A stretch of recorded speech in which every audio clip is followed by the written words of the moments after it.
नमस्कार, मैं हिमांशु मिश्रा और आप देख रहे हैं द इनसाइड स्टोरी। तो आम आदमी पार्टी के संयोजक दिल्ली के मुख्यमंत्री अरविंद केजरीवाल अब मुख्यमंत्री पद से इस्तीफा देने के लिए जा रहे हैं। एक दिन पहले ही उन्होंने इस बात का ऐलान किया कि वो 2 दिन बाद अपना इस्तीफा दे देंगे। इसके लिए एलजी वीके सक्सेना से मुलाकात के लिए समय की मांग भी कर ली गई है। तो ऐसे में ये एकदम क्लियर बात है कि वो इस्तीफा देने जा रहे हैं। लेकिन इस्तीफे के पीछे की इनसाइड स्टोरी क्या कहती है?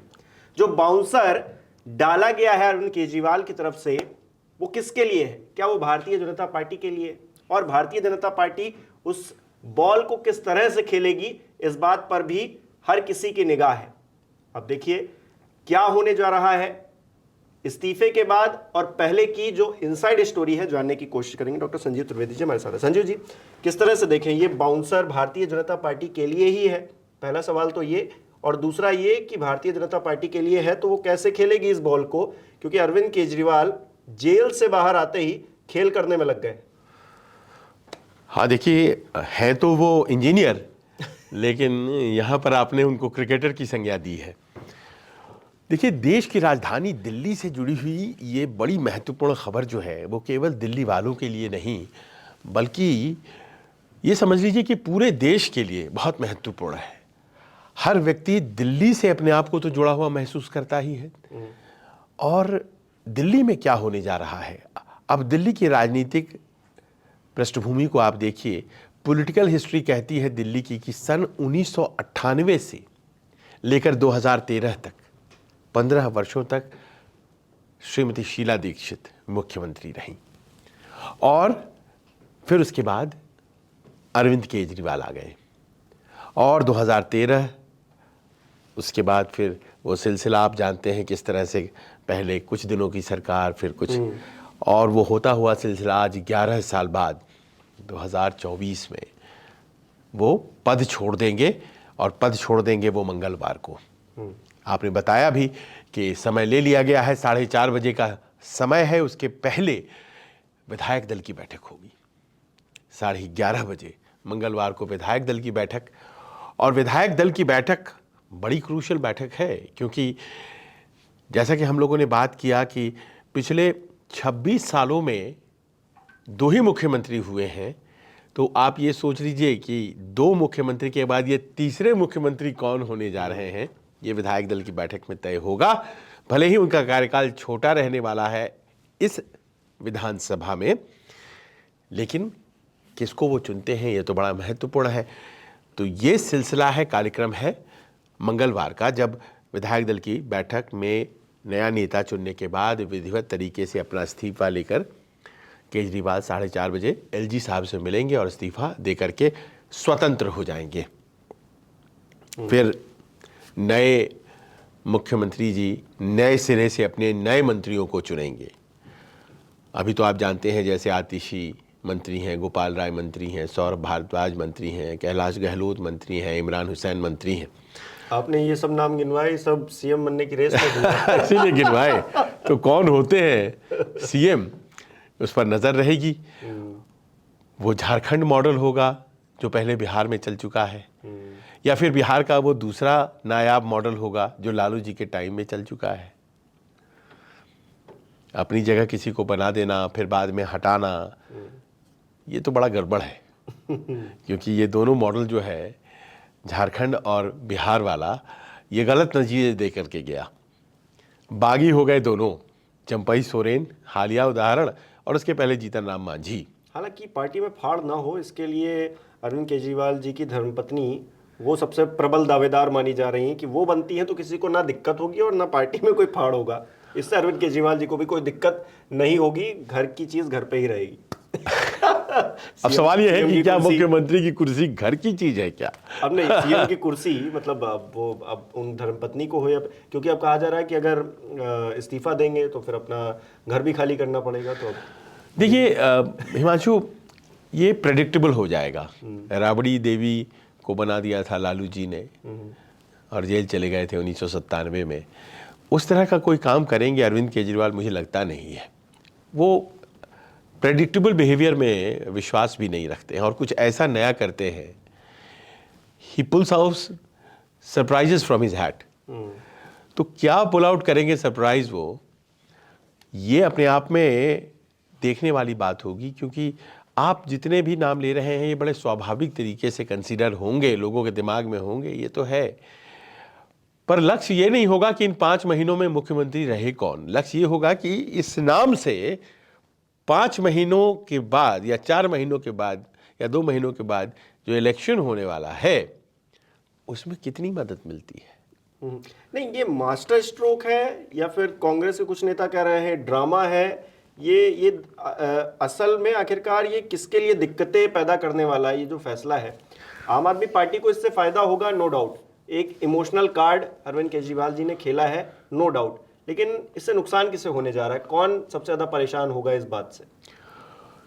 देखिए, जब जेल से बाहर आए, बेल मिली, बहुत से लोगों को जो ख़ास तौर पर कंस्पिरेसी थियरिस्ट्स हैं उनको लग ये रहा था कि ज़रूर कुछ खेल हुआ है, ज़रूर कुछ गेम है इसमें, हरियाणा वो जाएंगे, हाँ डील कुछ है।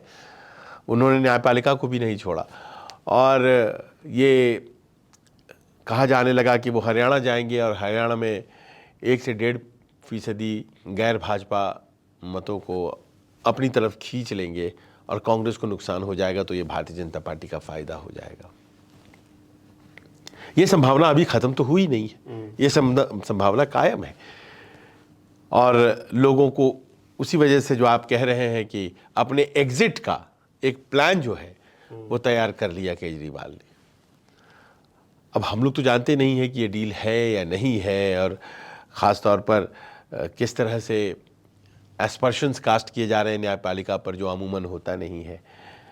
पर बाहर आने के बाद वो हरियाणा जाएंगे ये तय था, लेकिन हरियाणा जाने के पहले वो दिल्ली में खेल कर देंगे ये तय नहीं था। वो हरियाणा एज अ सीएम नहीं जाएंगे, अब वो पार्टी के एक नेता कार्यकर्ता के तौर पर जाएंगे। हरियाणा का बेटा केजरीवाल वो जाएंगे वहां। तो जो अक्षय कुमार की फिल्मों में कहा जाता है कि मैं जो कहता हूं वो जरूर करता हूं और जो नहीं कहता हूं वो डेफिनेटली करता हूं। तो इन्होंने ये तो कहा नहीं था कि निकलूंगा और इतना दबा के इस्तीफे की मांग कर रहे हो तुम लोग, ऐसे टाइम पर इस्तीफा दे दूंगा जब किसी को आप पूछेंगे कि भाई अभी क्यों दिया। अभी तो हम अंदाजा इसके लिए तैयार नहीं थे। अंदाजा नहीं, क्योंकि लोग ये कह रहे हैं कि आप इतने दिन जेल में रहे, आप देना चाहते अगर इस्तीफा और इतनी आपके अंदर भावनाएं उमड़ रही थी तो मनीष सिसोदिया ने जेल जाते ही दे दिया था, तो आपने उनके पदचिन्हों पर ना चल के अब देने का क्या मतलब है? तो ये कौन सी लॉजिक हुई कि मनीष सिसोदिया के पदचिन्हों पर अरविंद केजरीवाल चले? नहीं, मतलब अगर उनको इतना बुरा लग रहा था और ये लग रहा था कि नहीं हमको पहले पाक साफ होना है फिर मैं उस कुर्सी पर बैठूंगा, तो मनीष सिसोदिया जी ने सही किया। नहीं माँ, तो अब पाक साफ होना अगर है तो उसके तो 2 रास्ते हैं। एक रास्ता तो कोर्ट ऑफ लॉ है और कोर्ट ऑफ लॉ में एक के बाद एक ज्यादातर आरोपी बेल पा गए,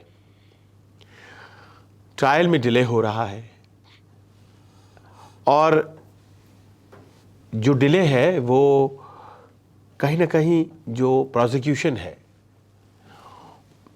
उसकी केस की मजबूती पर सवाल खड़े कर रहा है।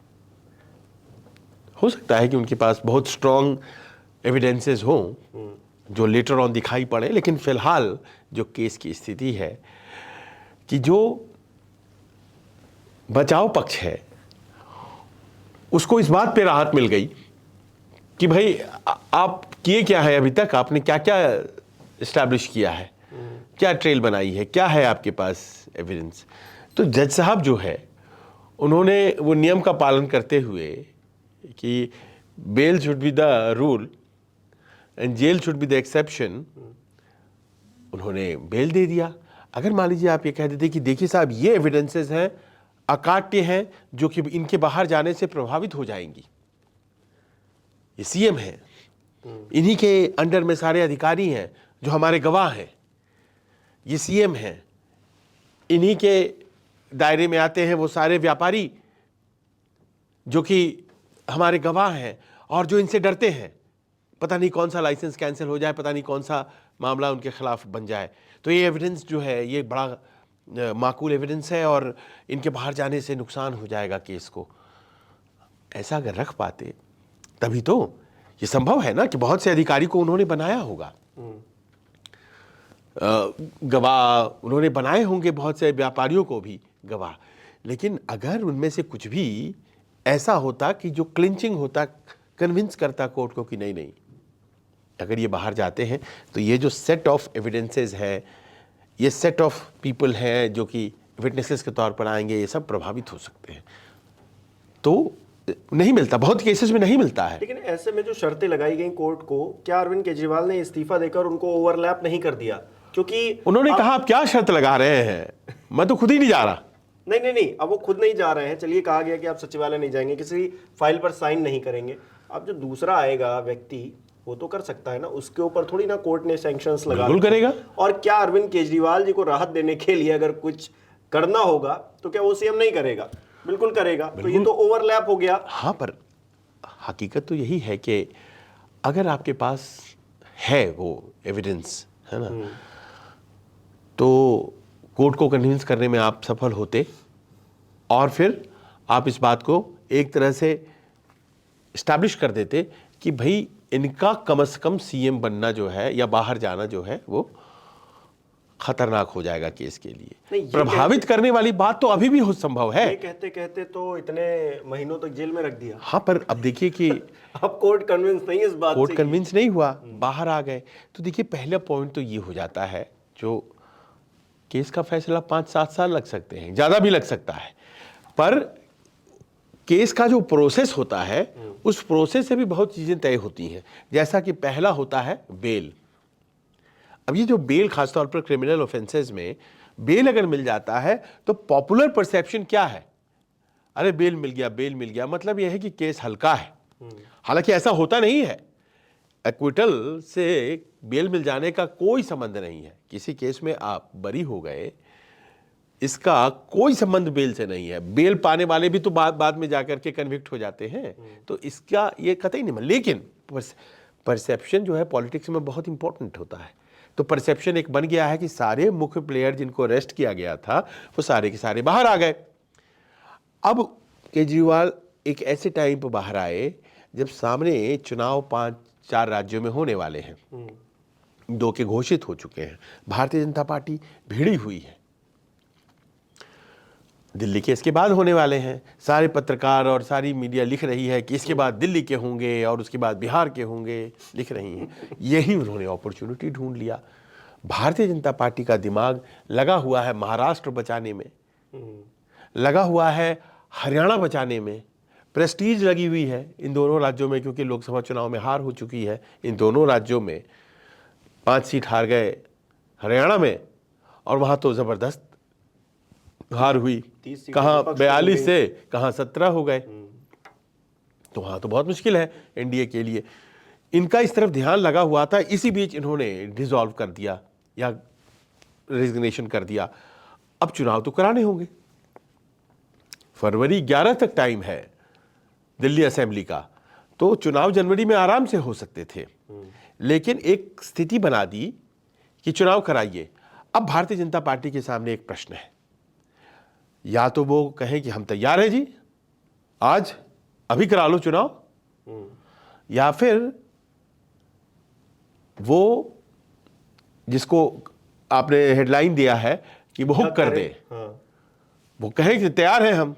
तो बाउंसर मारा है केजरीवाल ने, भारतीय जनता पार्टी वाले उसको हुक कर दे, छक्का बन जाता है, बहुत से लोग उड़ा देते हैं, बाउंसर्स को आगे बढ़ करके फुल टॉस में कन्वर्ट कर देते हैं और छक्का मार देते हैं, है ना। और कुछ लोगों को लगता है कि नहीं नहीं नहीं नहीं, ये तो एक टप्पा खा के उतना ऊंचा उठने वाला है कि हमें तो डक ही कर जाना ठीक रहेगा। तो वो डक कर जाएं और कहें कि नहीं नहीं, चुनाव तो फरवरी में होने चाहिए, क्योंकि अभी इलेक्टोरल रोल तैयार नहीं है, अभी ये तैयार नहीं है, अभी वो तैयार नहीं है, और ये चुनाव आयोग का काम है, लेकिन इतनी जल्दी में चुनाव कैसे हो सकते हैं, वगैरह वगैरह वो कह सकते हैं। अब ये भारतीय जनता पार्टी को तय करना, और इन दोनों स्थितियां जो हैं वो भारतीय जनता पार्टी के लिए बहुत सुखद नहीं है। अगर वो डक करते हैं तो गलत संदेश जाता है कि आप केजरीवाल जो लेकर के रथ निकल चुके पब्लिक के बीच में, उस चुनाव रथ से डर रहे हैं क्या? और अगर वो आगे बढ़ जाते हैं कि हाँ हाँ चुनाव करवा लो, हम तैयार हैं, नवंबर में करा लो, दिसंबर में करा लो, तो क्या होगा कि आपको हरियाणा भी संभालना है, महाराष्ट्र भी संभालना है, झारखंड भी संभालना है, जम्मू कश्मीर तो संभालना ही है, और उसके साथ साथ अब हरियाणा भी, ये दिल्ली भी संभालना है। तो पजल हो जाएगा। ये तो मिनी इलेक्शन जैसा हो गया, 5-5 6-6 राज्य की चुनाव एक साथ हो जाएंगे। भाई केजरीवाल जी को तो दिल्ली दिल्ली लड़ना है, वो जानते हैं हरियाणा में हमारा स्टेक है नहीं, वो जानते हैं कि हरियाणा में कोई स्टेक नहीं है। नहीं, वहां कुछ हारने के लिए नहीं है, कुछ जीत गए तो अच्छी ही बात है। अब दिल्ली में उनका सब कुछ है, अगर दिल्ली जीते तो सब कुछ जीते, अगर दिल्ली जीते तो सब कुछ है। फर्ज करें कि दिल्ली वो हार गए तो पॉलिटिक्स खत्म हो जानी है। सही बात है। तो उन्होंने ऐसे वक्त पर अपना बाउंसर डाला है ना, जिसमें कि दोनों रिस्क है। लेकिन फिलहाल जो पॉलिटिकली अगर असेस करें तो ऐसा लग रहा है कि ये तो सोचा ही नहीं था भारतीय जनता पार्टी, या भारतीय जनता पार्टी क्या नहीं, सामान्य पत्रकारों ने भी नहीं सोचा था कि वो समय पूर्व चुनाव की घोषणा कर देंगे और बैकफुट पर ले लेंगे सभी को। क्योंकि कल मैं देख रहा था सुधांशु त्रिवेदी को, वो जवाब दे रहे थे, भारतीय जनता पार्टी की पहली प्रतिक्रिया थी, मैं बड़े ध्यान से सुन रहा था कि कहते क्या हैं। उन्होंने कहा 2 दिनों बाद क्यों कर रहे हैं इस्तीफा। अब मैंने सोचा 2 दिनों बाद कर रहे हैं इस्तीफा, तो इसमें बुराई क्या है, और इस बात से क्या फर्क पड़ता है? इससे फर्क क्या पड़ता है, वो 3 दिनों बाद ही कर दें। आपके पास सॉलिड उत्तर क्या है कि आप तैयार हैं कि नहीं है। आप वो 36 घंटे में कर दें, 48 घंटे में कर दें, क्या फर्क पड़ता है। लेकिन आपके पास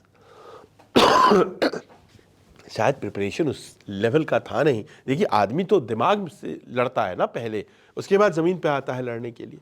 हम लोग भी जो स्टोरी करते हैं, तो आप तो जानते हैं हिमांशु, पहले दिमाग में स्टोरी बनती है, बिल्कुल, है ना, कि हम वहाँ जाएंगे, इन लोगों से बात करेंगे, इनकी प्रतिक्रिया के आधार पर हम अपनी स्टोरी लिखेंगे, स्टोरी को हम शूट करेंगे। तो दिमाग में तो ऐसा लगता है कि उसका प्रिपरेशन था नहीं, और इन्होंने जो है चाल चल दी। तो लड़खड़ाते हुए एक जवाब तैयार किया गया कि 48 घंटे बाद क्यों दे रहे हैं इस्तीफा। तो खैर चलिए, लेकिन भारतीय जनता पार्टी देखिए, अभी पीछे उन्होंने अपने सारे विधायकों से प्रतिवेदन राष्ट्रपति के पास जमा किया है एलजी के जरिए, कि बहुत बुरी स्थिति में ये सरकार चल रही है, इसके मुख्यमंत्री जेल में है, फाइलें साइन नहीं हो रही हैं, राष्ट्रपति शासन का ये फिट केस है। 8 एमएलए ने साइन किया, वो राष्ट्रपति के पास पहुंचा, राष्ट्रपति ने एमएचए को दे दिया है, यहाँ भाई इस पर नीडेड एक्शन लीजिए। उसका एक अर्थ ये है कि यहाँ राष्ट्रपति शासन भी लगाया जा सकता था, उससे भी बच गए, प्रीएम्प्ट कर दिया। जो आप करने जा रहे हैं या कर सकते हैं उसकी संभावना ही खारिज कर दी, खुद ही इस्तीफा दे दिया। क्योंकि इस तरह से लग रहा था कि कुछ ऐसा हो तो नहीं जाएगा कहीं। ये खबर रेडार में नहीं आई उतनी, कि लोगों के नोटिस में उतनी नहीं आई, लेकिन ये हुआ पिछले दिनों कि सारे बीजेपी के विधायकों ने लिख करके दिया है, और एमएचए के पास वो प्रपोजल है। बात हकीकत सही है कि मुख्यमंत्री जेल में है, फाइलें साइन हो नहीं है, एकदम डिसएरे है। ऐसा कहीं होता है क्या कि मुख्यमंत्री जेल में रहे और वो इस्तीफा ही ना दे? इस्तीफा तो देना चाहिए, नैतिकता भी यही कहती है। अब इस्तीफा दिया कब जाए? अब जबकि उनको आप बाहर भी आ गए थे और आपको सुप्रीम कोर्ट ने कह दिया था कि आप सेक्रेटेरिएट जाएंगे नहीं, फाइलों पर साइन करेंगे नहीं, तो एक मोरल क्वेश्चन सामने खड़ा हो गया था केजरीवाल के। उन्होंने सोचा कि इसका करें क्या, और एक आपदा में अवसर, जो कि फेवरेट लाइन है प्रधानमंत्री की, उसी से प्रेरणा लेते हुए क्राइसिस से अपॉर्चुनिटी। अच्छा, टाइमिंग की बात बड़ी थी कि सीबीआई ने, ईडी ने किस वक्त गिरफ्तार किया है, और अब उसी टाइमिंग की बात हो रही है, लेकिन इसलिए कि अरविंद केजरीवाल ने इस टाइम पर क्या मास्टर स्ट्रोक चल दिया है। देखिए, मास्टर स्ट्रोक कोई स्ट्रोक तभी कहलाता है जो उससे रन बन जाते हैं। तो अभी तो तय होना है। अगर मान लीजिए स्ट्रोक मारा और किसी ने पकड़ लिया, तो ब्रिलियंट से ब्रिलियंट स्ट्रोक जो है, अगर मान लीजिए कैच आउट हो गया, किसी ने स्क्वायर कट करने की कोशिश की और पकड़ा गया, मान लीजिए कैच, बहुत लो लाइन कैच पकड़ लिया किसी ने, तो बैट्समैन की बढ़िया शॉट के बावजूद तारीफ नहीं होगी जितना कि कैच पकड़ने वाले की हो जाएगी। लेकिन अगर वो बॉल रन बाउंड्री पार हो गया तो कहेंगे कि मास्टर स्ट्रोक है। तो नतीजे जब आएंगे उस पर ये फैसला लिया जाएगा कि ये मास्टर स्ट्रोक था, है ना, या मास्टर साहब स्ट्रोक मारने में फेल हो गए। तो बेसिक बात यह है कि जब कल वो इस्तीफा देते हैं तो एक मॉरल हाई ग्राउंड पकड़ लेते हैं। वो एक मॉरल हाई ग्राउंड पकड़ लेते हैं कि देखो जी ऐसा है कि लांछन लग गया है, अब इस लांछन को मैं चुनावी मुद्दा बनाता हूं और जनता तय करे। आप तय कर दो, आप एक वोट मेरे पक्ष में मारोगे तो मैं मानूंगा कि मैं ईमानदार हूं। आप अगर नहीं देते हो मेरे को वोट। मुझे याद है 2019 में प्रधानमंत्री नरेंद्र मोदी ने इसी तरह से बात रखी जब पुलवामा का अटैक हुआ कि देश की सुरक्षा के लिए आप वोट करिए। तो अब यहाँ पर है अरविंद केजरीवाल हमारे ऊपर जो दाग लगा है उसको धोने के लिए, या फिर उस हम आरोपी हैं, हम दोषी हैं या नहीं, आप तय करिए वोट देकर। अब मान लीजिए कि आप बिजली पानी के लिए भी वोट करते हैं, फ्री बिजली पानी के लिए, तो माना जाएगा कि आपने ईमानदार माना अरविंद केजरीवाल को। अब ये यही है जो कि भारतीय जनता पार्टी को असहज करेगा। बहुत से लोग इसलिए वोट करेंगे दिल्ली में आम आदमी पार्टी को क्योंकि आम आदमी पार्टी 200 यूनिट बिजली फ्री देती है और पानी का बिल नहीं लेती है 2000 लीटर्स तक। बहुत से लोग इसलिए वोट करेंगे, लेकिन और भी कई योजनाएं हैं जो कि उनको पसंद आती हैं, इस कारण से वोट करेंगे। लेकिन माना यही जाएगा कि इतने लोग हैं जो कि अरविंद केजरीवाल को निर्दोष मानते हैं। हालांकि सियासतदान इस चीज को मानते हैं, लेकिन जनता अब इतनी बेवकूफ रही नहीं है। वो मतलब जनता तो बेवकूफ नहीं ही है, मतलब लेकिन वो बड़ा सोच समझ कर वोट करती है, वो सारी चीजें देख कर करती है। उसको पता है कि आपके ऊपर केसेस हैं और आपने कोर्ट से जमानत पा ली, इसका मतलब ये नहीं है कि आप दोष मुक्त हो गए। आप अगर बरगलाने की कोशिश करेंगे कि नहीं भाई हमें वोट दीजिए और आपका वोट ये निर्धारित करेगा कि हम पाक साफ हैं, तो फिर बड़ा सोच समझ कर देखिए इसमें हिमांशु ये होता है कि कौन राजनीतिज्ञ है जिसके पास केस नहीं है, पर क्या वो केस जो है उसकी सियासत को प्रभावित कर रहा है। लालू जी पर इतना बड़ा घोटाला किया, उसके बाद कोर्ट ने तय किया, सजा भी काटी, लेकिन उनके समर्थक आज भी नहीं मानते कि लालू जी पर लालू जी की राजनीति खत्म हो गई ना। लालू जी की उम्र भी तो हो गई। हाँ, उम्र वो अलग है, संयोग है वो कि वो भी हुआ और साथ में ये भी हो गया। लेकिन केसेस जो है आपके इस उम्र में लग गए। अब केजरीवाल जी की उम्र अभी बची हुई है राजनीति करने की, और इस वक्त ये बड़ा एक डेंजरस इम्पैक्ट उनके करियर पर डालेगा। लिहाजा उनको कोई ना कोई संजीवन बूटी चाहिए थी।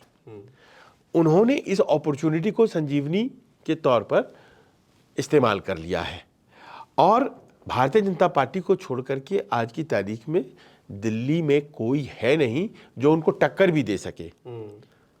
कांग्रेस पार्टी में वो कुवत नहीं है। और अब ये भी समझ में बहुत आसानी से आ रहा है कि हरियाणा में आम आदमी पार्टी ने कांग्रेस के साथ गठबंधन क्यों नहीं किया, क्योंकि उसे कुछ महीनों के भीतर दिल्ली में उसी कांग्रेस से लड़ना था। उसी कांग्रेस से लड़ना था उसको, तो उसके साथ गठबंधन कैसे वो कर सकती थी। वो हर सीट पर लड़ेगी और अपने आप को ईमानदार साबित करेगी, और यहां कोई गठबंधन नहीं, केजरीवाल के नाम पे चुनाव होगा। नहीं, एक चीज ये भी कि हम हरियाणा की 90 सीटों में से आम आदमी पार्टी को कितनी सीटें देंगे कि हमें फिर दिल्ली की 70 सीटों में से उतनी की अपेक्षा रहे, ये भी एक हाँ, कंफ्यूजन कुछ नहीं है भाई, स्पष्ट है करेंगे ही नहीं। हमने उनके साथ नहीं कि हम सबके खिलाफ खड़े हैं। अरविंद केजरीवाल एक ब्रांड के तौर पर उन्होंने अपने आप को कायम रखा है। वो ब्रांड डाइल्यूट हुआ है कि नहीं हुआ है, इस बार उसकी परीक्षा है। ब्रांड अरविंद केजरीवाल विधानसभा चुनाव में चलता है और कहीं चले ना चले दिल्ली में चलता है, और पिछले 3 बार इस बात का प्रमाण है कि वो चलता है। क्या वो इस बार चलने वाला है? कि हम सब ये सोच रहे थे कि हरियाणा इलेक्शन को लेकर खेल हो रहा है। यहाँ जो आम आदमी पार्टी के दिमाग में चल रहा है वो है दिल्ली, जो उनका गढ़ है, उसे बचाना है। आम आदमी पार्टी नहीं, सिर्फ केजरीवाल की क्योंकि कोई हिंट भी नहीं दे पा रहे थे आम आदमी पार्टी वाले कि कुछ ऐसा भी हो सकता है क्या। और इसी तरह से देखिएगा, ये जितने नाम लिए गए हैं ना, इनमें से कोई सीएम नहीं बनेगा। He will again pull out one surprise from his hat. जैसे भारतीय जनता पार्टी ने राजस्थान और जब 3 राज्यों के छत्तीसगढ़ और वहां पर इलेक्शन हुए मध्य प्रदेश में, तो एक नया सीएम बैठा दिया। तो उसी तरीके से अब नया सीएम दिल्ली में कौन होगा, इसको लेकर भी खूब चर्चा हो रही है। तमाम नाम चल रहे हैं, लेकिन अरविंद केजरीवाल क्योंकि कुछ अलग हट कर रहे हैं, तो वो चेहरा कौन होगा आने वाले वक्त में पता चलेगा, अब कल ही पता चलेगा। देखिए क्या होता है। आपको क्या लग रहा है इस पूरे घटनाक्रम से, आप क्या समझ पा रहे हैं, हमें कमेंट करके बताइए। बहुत बहुत शुक्रिया।